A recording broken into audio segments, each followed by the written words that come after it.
Hello, Phil here from Wings of Pegasus and welcome to another analysis video. If you enjoyed this video, please give it a thumbs up and subscribe. On the agenda tonight, I'm taking a step back in time to when I had a look at Jason Becker. This was one of those videos that was blocked on copyrights, but I'm going to have the workaround now so you guys can watch the video. I'm going to link it in the description below and also pin it to the top of the comments as well, because you'll need to click on that video in order to watch it to then follow my analysis afterwards.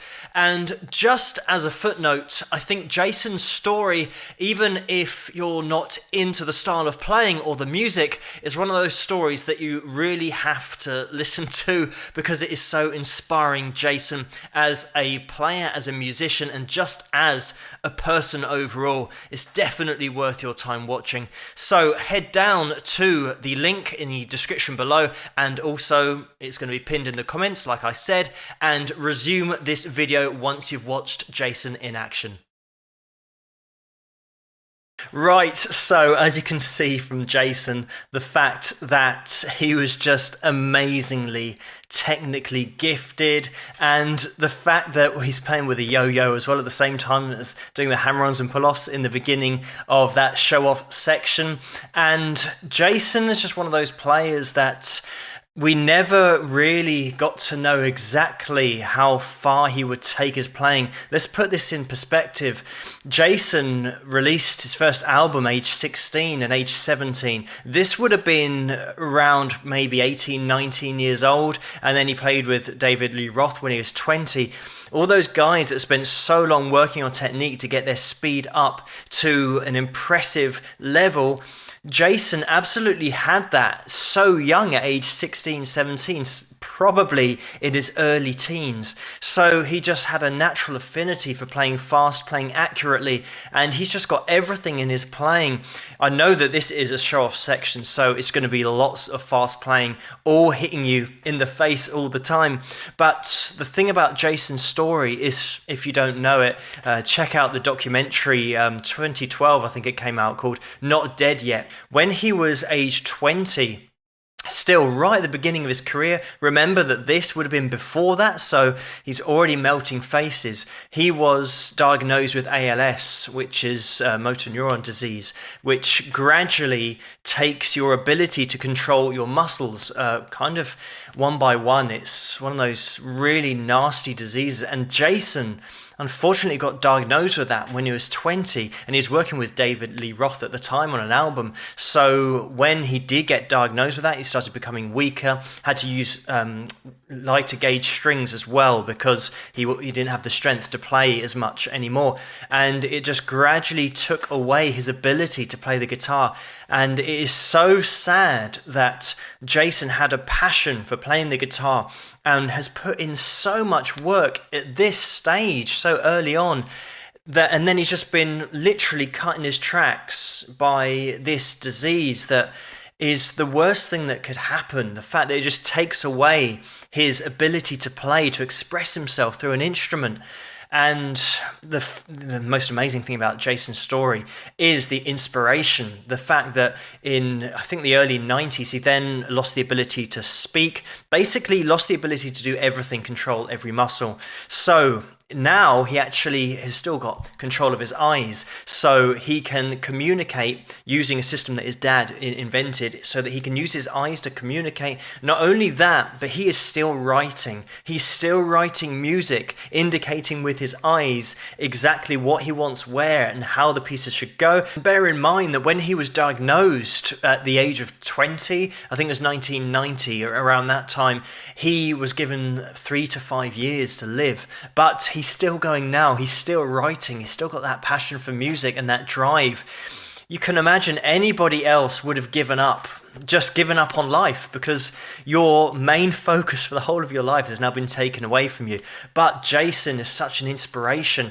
He's just one of those guys that no matter how many problems you think you've got, you haven't got it as bad as somebody else. And Jason is that shining example that he was absolutely the top of his game, arguably one of the best players in the world at such a young age.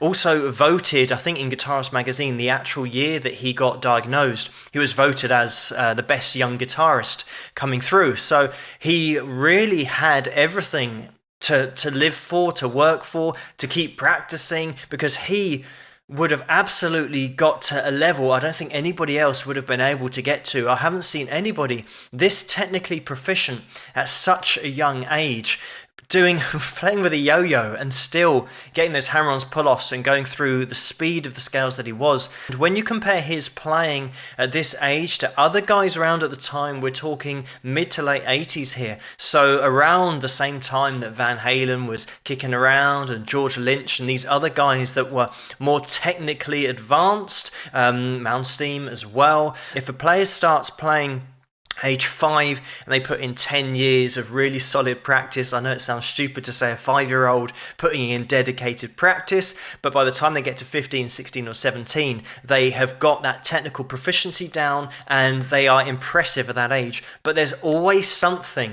that marks their playing as a junior, whether it's having no real control of vibrato and they can just play speed, but then they can't emote because they haven't learned that yet. It sometimes takes, again, another few years, 5 years to learn expression through the playing once you've got just the technical aspects down. Whereas Jason somehow had everything in one. He had all the technique down, but he had vibrato and he had expression. So he really was ahead of the game and ahead of any other player. I think the way to describe it, or the way that I would describe it, is the fact that if you gave one person 10 years practice and then you gave Jason 10 years practice, somehow his playing would sound more mature, more rounded than the other person, even though they've both practiced for exactly the same lengths of time. And all I can attribute that to really is having a natural affinity for playing fast and being technically good. But the impressive thing is having the feel, having the groove, and having that expression in his playing at such a young age. You can't really imagine how it must feel or how it must be to go through something like that where nothing changes in your mind. This is the crazy thing, that Jason is still as switched on musically, creatively, and making compositions and still being creative.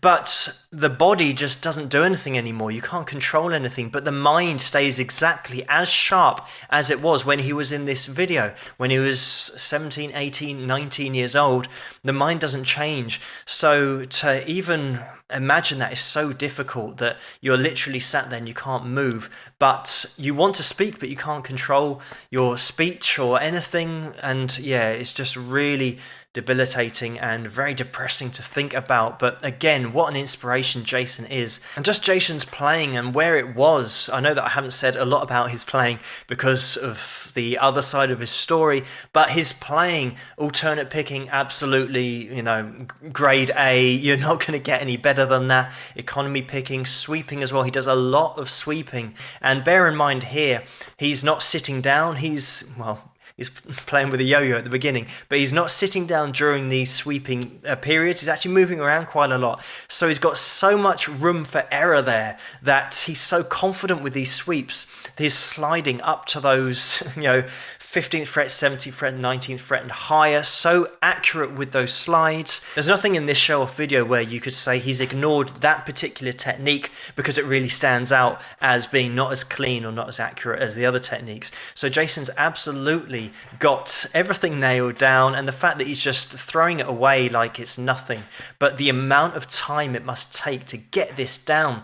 And I say the amount of time it must take because until you've been through it and got to this level, you can't really understand it. You don't really know how many hours it takes because there hasn't been another player like Jason Becker. I'm not talking about for the age that he was. He was already the finished article at this age. So he could have gone on and God knows where he would have ended up in terms of where he could take his playing. He could have taken it anywhere. So Jason Becker, what an amazing player. What an inspiration to everyone around the world. Still going, still composing. And check out the documentary if you haven't yet. Don't take my word for it.